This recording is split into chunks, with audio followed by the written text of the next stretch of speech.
So I'm just making this audio to help all of the Sydney Supersonics who are starting with our online elite athlete blueprint, and wanted to kind of start to introduce the fundamental differences between the 3-on-3 game and the 5-on-5 game, to really give a basic high-level overview of what the athletes should be expecting from the 3-on-3 game and how we sort of think about it at the Sydney Supersonics as a really ideal development tool.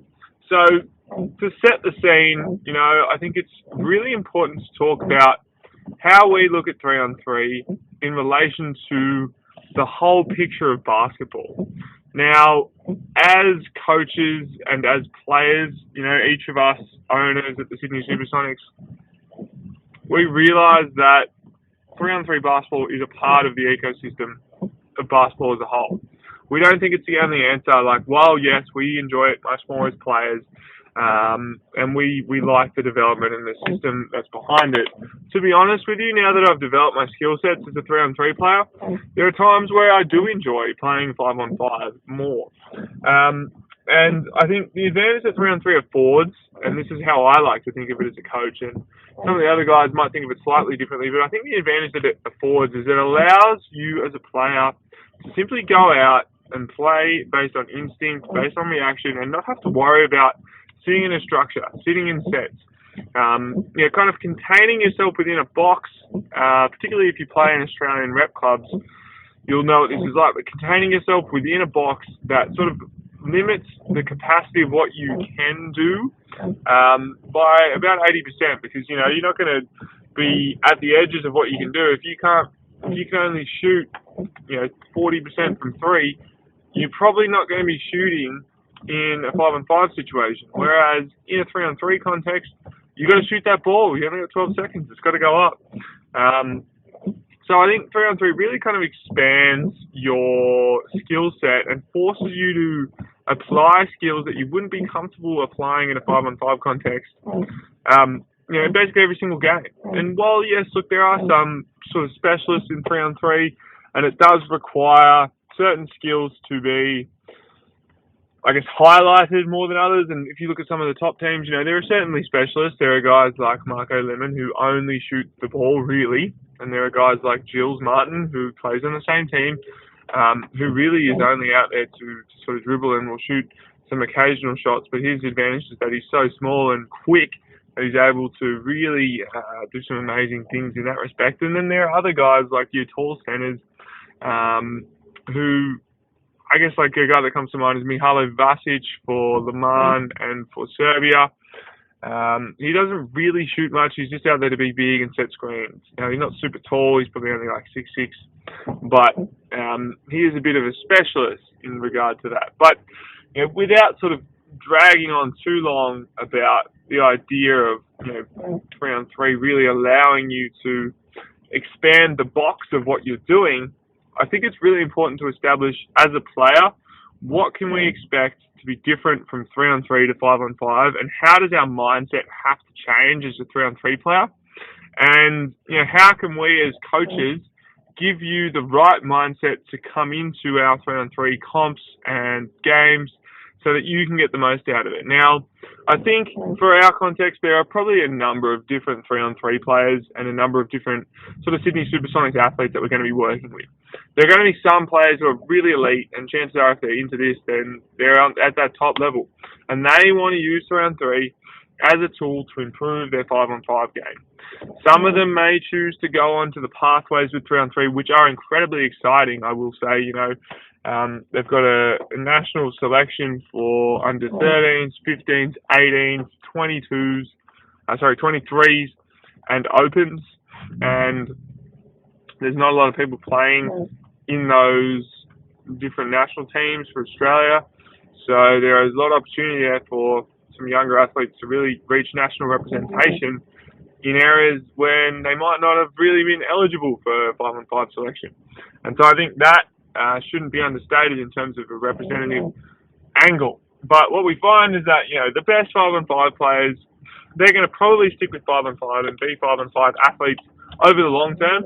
And then 3-on-3 can be a nice addendum to what they do, and it can be a backup option for some of the people who, affiliate more with it. And you look at the Australian guys and the guys at the top, like Tom Wright and Andrew Steele, and they're still guys that are playing in Noonawading, and still have 5-on-5 careers to bridge their gaps. And even some of the guys in Europe, like Jill and Marco that I mentioned from Lausanne, they still work full-time jobs and they still play professionally for 5-on-5. So the reason I sort of talk about that is because as a 5-on-5 player, if you're looking to improve your current skill sets, if you're looking to get out and sort of explore the game more, play more on instinct and sort of reacting and really just optimizing or learning more how to apply your skills in a game context and potentially see where your shortcomings are, 3-on-3 is perfect for that, and that's why we love it. Like, I think the best way that I can describe 3-on-3 for a lot of people is that it's a bridge between 5-on-5 and individual skill work. It's the perfect bridge to learn a new skill or to sort of identify where your shortcomings in basketball are, and then look to apply those skills that you've worked on individually into a real game context. And in that sense, it expands your game massively. You have to play through contact in 3-on-3. You have to get out, you have to dribble, you have to shoot, you have to defend one-on-one. And when you do those things in 3-on-3, you really realize where you're weak, and you're able to break down, okay, this is what I need to work on next time I get back in the gym, and you can create a really nice program to work on those weaknesses, and that's something we're going to help you do with the Sydney Supersonics. But I think a really important thing to keep in mind as a player and the mindset to have when playing 3-on-3 is that I'm going to go out here and I'm going to look to expand my skill sets. And it's not just individual skills as well. I think this is one thing that isn't explored enough through skill trainers. It's the ability to play within an offense, play within a system, and understand things that are more than just one-on-one basketball. We see so many players who are great one-on-one, but they miss out on so many easy scores and so many reads because they just simply don't play well within the system. They don't backdoor cut well. They don't use a concept such as, fake a pass to make a pass. They don't play within a system where basically as an elite player, if you watch some of the best players in the world, they're always misdirecting. They're always sending a player one way and then quickly changing direction, changing their pace. And the hardest player to guard is the player that can control their speed and that goes from slow to fast regularly. And it's something I'm still getting used to as a player, but, someone who does it really, really well is Coach Mike Golding. He does it absolutely amazingly where he plays within the system and is always changing pace, so hard to read, so hard to guard, plays so well off the ball and doesn't need the ball in his hands to make a big impact on a game. And that, I think, is one of the best things that 3-on-3 can develop for you. And you'll see what we mean when we talk about the Sonic style of play, and this is what I'm going to get into next. And the way that we want to play the game as the Sydney Supersonics is different to the way that the Australian team is playing. And for that matter, the way that many teams play when they first get into 3-on-3. The USA team is getting better at this. They've been playing together for a long time, and they're more of a 3-on-3 team. But when you watch the European teams play, it's like they're all in sync. They all know exactly what's going on. And this is because in Europe, they play 3-on-3, basically exclusively 3-on-3 from a very young age. So they have experience playing the game. They know what's up. But the thing that it teaches, amazingly, is spacing. It teaches spacing, reading offenses, and different things to what you would normally do in a 5-on-5 context. Perfect example is in 3-on-3, a really great play that when you watch the World Tour and the top teams play on the World Tour, that gets run all the time. And this is actually one of Coach Wilkes' top tips. It's going to set a hard screen and then rejecting the screen or slipping the screen early. In 5-on-5, that would probably, unless scripted in an offense, that wouldn't be a play that gets run all that often. Yeah, sure, there might be like some really nice sync-up moments between players in a 5-on-5 context where that would happen, but typically it would cause a bit of havoc in an offense unless the other players are kind of spread out. And so it'd be hard to sort of cover up. The best players are going to do it, but it's very difficult at a lower level. Whereas in 3-on-3, you can do that kind of stuff all the time, because it's basically 2-man, 1-man game. There's going to be 2 guys either a screen happening and a guy off the ball, or one-on-one with two guys off the ball. And the spacing has to be there. If you're surrounded by two shooters, they're going to be on the three-point line ready to pull that trigger. And then the other defenders have to decide if they want to help or come in. And the way that there's not a lot of scores is because it's hard to score outdoors sometimes, and it's very physical. So that's kind of why they don't just score all the time. But when looking at 3-on-3 and looking at those particular plays where it's sort of setting a screen and then rejecting it, those are plays that require a lot of effort, require a lot of energy, and really force the defense to make a decision as to whether or not they're going to guard the ball or the defender. And if you play typical screening defense, which is sort of like showing and helping, then the screener can slip really quickly, and that's where it requires a reactional capacity as the slipper, as the screener, and as the ball handler. And it's fantastic for developing chemistry between two players. There's no better game for it than developing the chemistry and developing the ability to manipulate a defender and read them. Another really great play that allows you to work well as a team in 3-on-3 is obviously the backdoor cut. Sending your defender one way and then going back the other is absolutely amazing. So that's sort of part one, and we'll dive into part two in a second.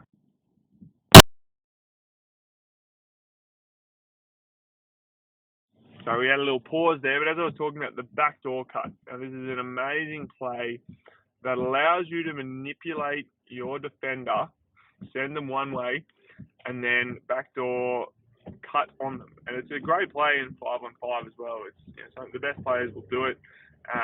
Typically, you'll see it where I think, who am I thinking of that does it at an elite level? Draymond Green does it amazingly. It's like a really good play for the three-man to do, where the help side, the help defender is going to be coming in to help.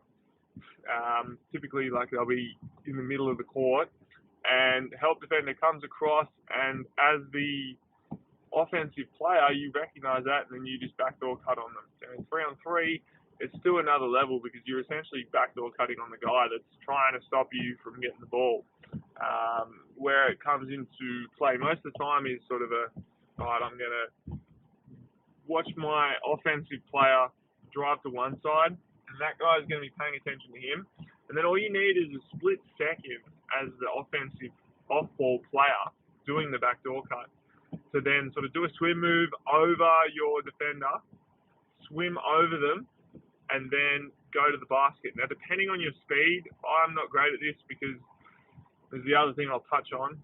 The fitness side of things for 3-on-3 is massive, but I'm not great at this because I'm not as quick, so I can't get in front of the player as well. But what the backdoor cut in 3-on-3 really relies on, it relies on your speed and craftiness to fake a defensive player, but it also relies on the offensive player's ability to recognise that a backdoor cut's happening and throw the pass really quickly. And this is where team chemistry comes into play, and this is where simply just playing 3-on-3 is absolutely crucial to work on that team chemistry, because if you're not able to see that backdoor cut, or you haven't played a lot of 3-on-3, you probably won't throw that pass. Like if you watch the World Tour, they're throwing basically a lob pass into the middle of the key, which in 5-on-5 would be absolute suicide because there'd be a centre there who'd just take the ball. But in 3-on-3, there's no centre because you've spaced out the offense well. And so the backdoor cut is an amazing play that can lead to easy points. And when in a 3-on-3 context, which is sort of the next point I'll talk about, which is fitness being a massive element. In a 3-on-3 context, when you've got 6 guys out there who are absolutely gassed, who are basically sprinting, it's sort of that 4 to 5 minute mark of the game, about halfway through the game when everyone's pretty cooked and they've been playing for a bit.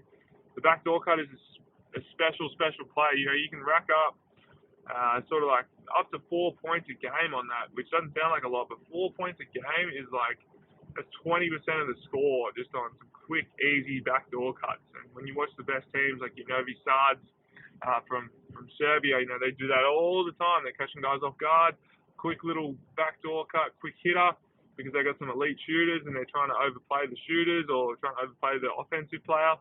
And that is just something of beauty to watch. But it looks like they're really just one step ahead of all the other teams, and they'll set those plays up. They sort of play really hard one-on-one isolation, and then next play they know they're going to do a backdoor cut, and that's an easy couple of scores. And when it's windy outside and it's a low-scoring game, those easy points go a long way. If you've ever played 3-on-3 at a high level, you'll know that it is damn physical. I've played in some games where we've scored the score's been like 6 to 7 after 10 minutes. And it's like, geez, it's hard to get a bucket because you just get hacked and they're not calling the fouls. You can't shoot because it's windy. I remember I played one game against Luke Shancho. He used to play for the Chicago Bulls in the NBA, and dude's like 7'2", and man, it was impossible to get a shot off over him. And it was windy as you couldn't shoot from three. There's probably about 2 threes made all day. Like it was literally sort of torrential winds. I wouldn't even know how many kilometers per hour, but it was an absolute shocker.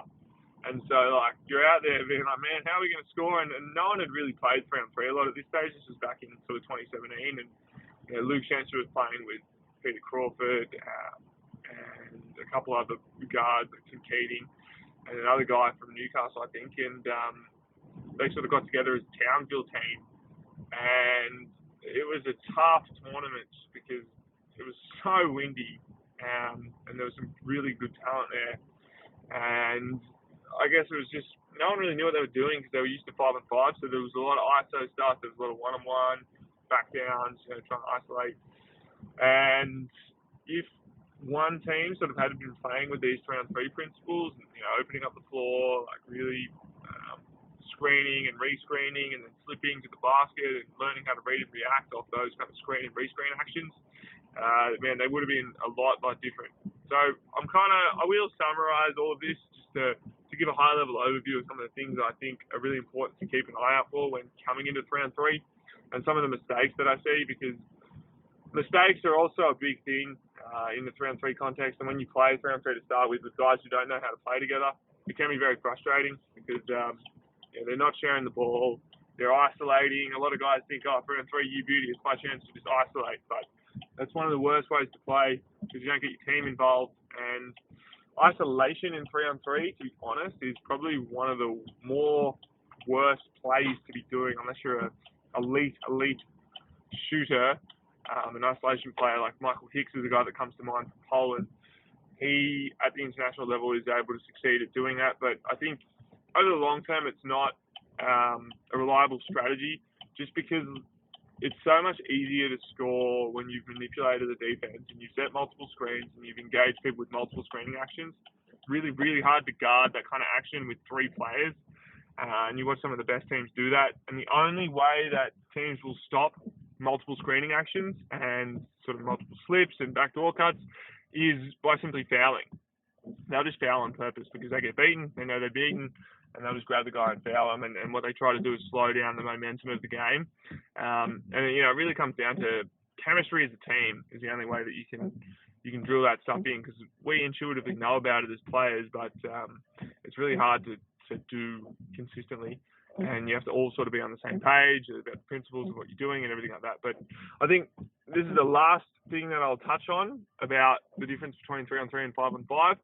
And it really sort of sums all this up because, you might be sitting here hearing me talk about this and be like, hey, you must be pretty good at 3-on-3 if you talk about all this stuff. I'd never really thought of it like that.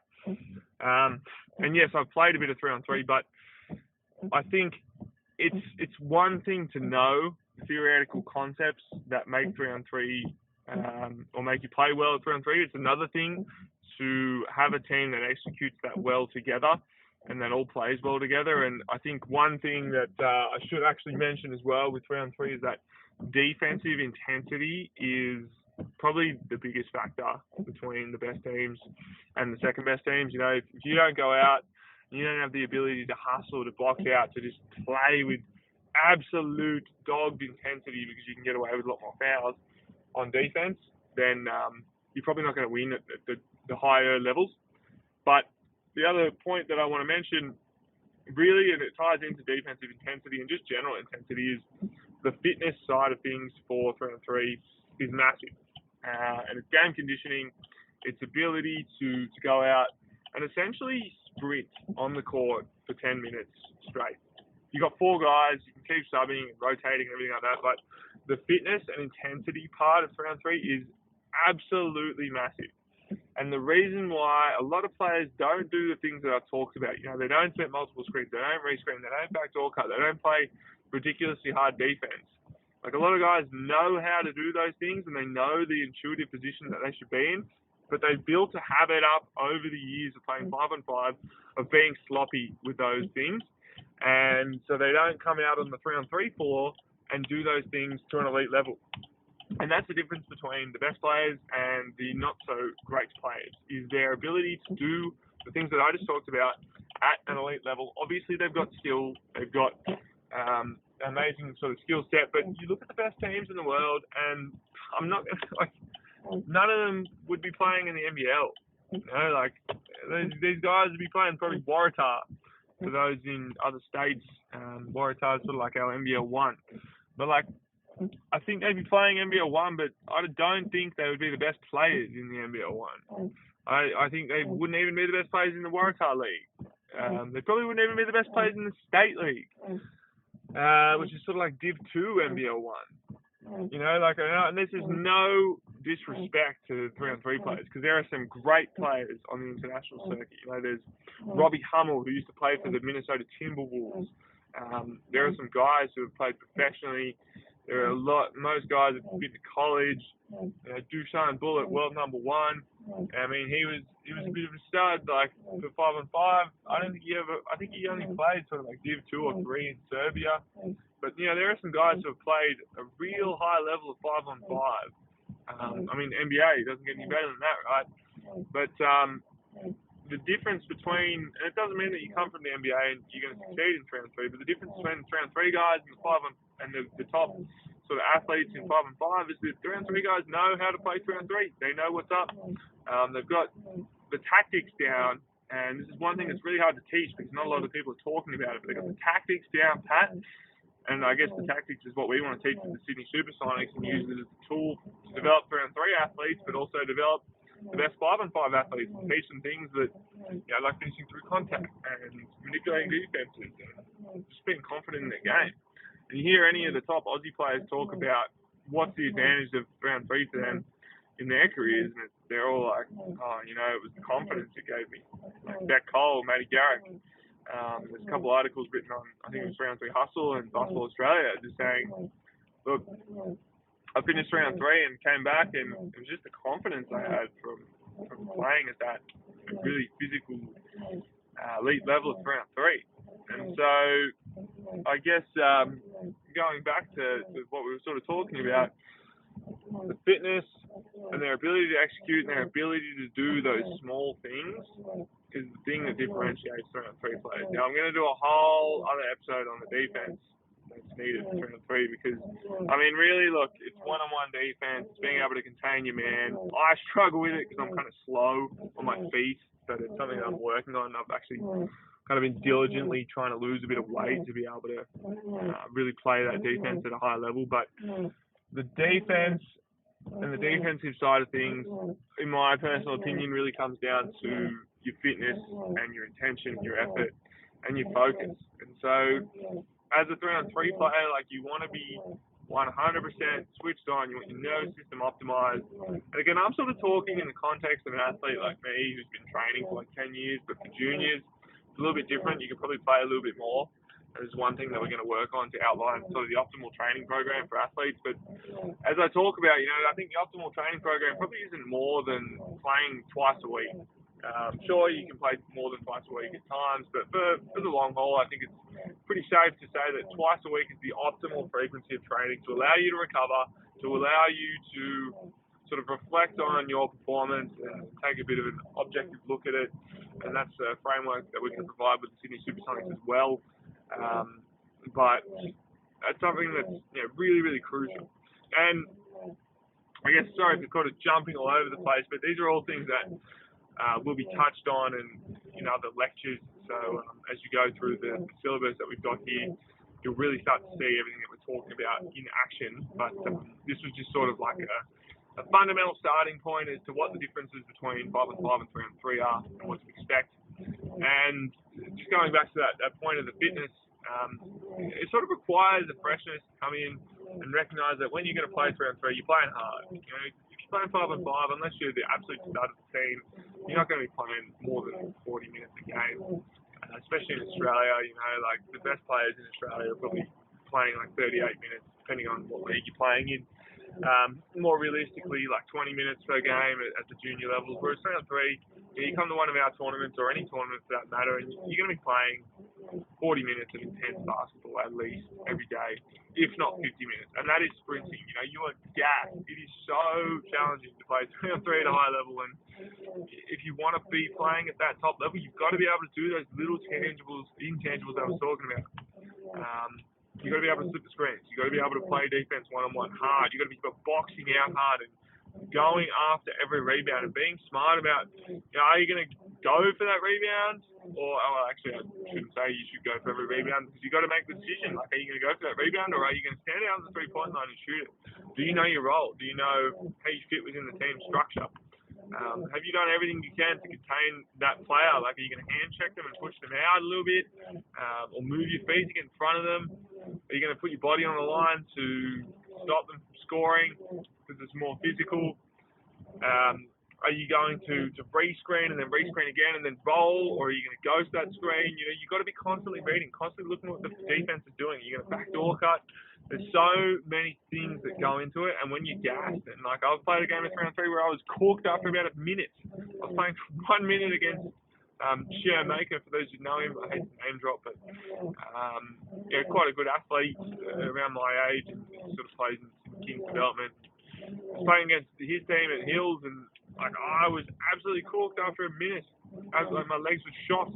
I didn't think I'd be able to do anything, but that was just a lack of condition. And I think one thing that a lot of 3 on 3 athletes do is they play every day, and they're never really fresh. They never come back 100% fresh.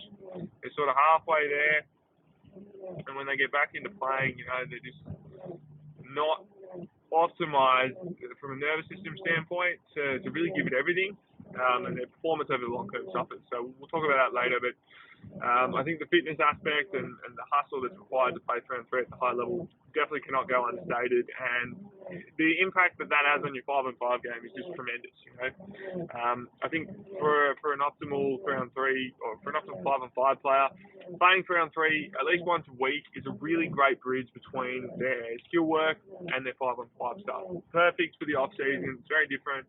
You can do one term, you know, just after the off season of 5 on 5 is finished, so you kind of do 3 on 3 as like a pre-season. I think that would be the perfect way. It really builds up your lactate threshold and your more high intense muscles and high intensity energy systems.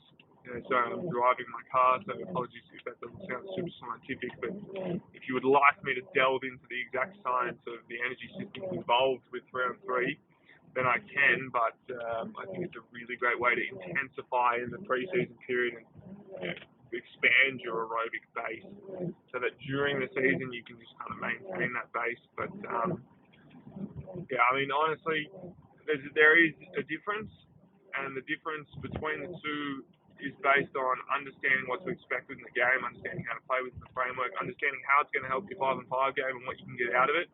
And when you understand those things and you come into 3 on 3 with the right mindset, you come in knowing you're going to play hard, that it's not just ISO ball, that there are team concepts you can learn, and that 3 on 3 in and of itself has its own pathways and its own way of playing, then I guarantee you're going to love the sport, as we all have. And the more you get around it and interact with what we're doing, the more it'll make sense. So we can't wait to share with you, some more visual concepts of what we're sort of talking about and doing some video breakdowns. If there's anything in particular that's really jumped out to you guys and something that you would like to know more about, please hit me up. You know, I've covered so many ideas in this podcast that we're not going to be able to dive into all of them. Like, they're all in my head and they're all in the coaches' heads, but we won't be able to create them unless you guys ask us which ones you want us to create. Eventually, hopefully, we'll get to a lot of them, but you can speed up that process and get the specific questions you want answered by dropping us a line. Our best channel would be Instagram.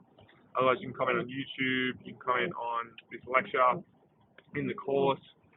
If you're interested in the course that we're talking about, please send us a message as well, and we can set you up with that.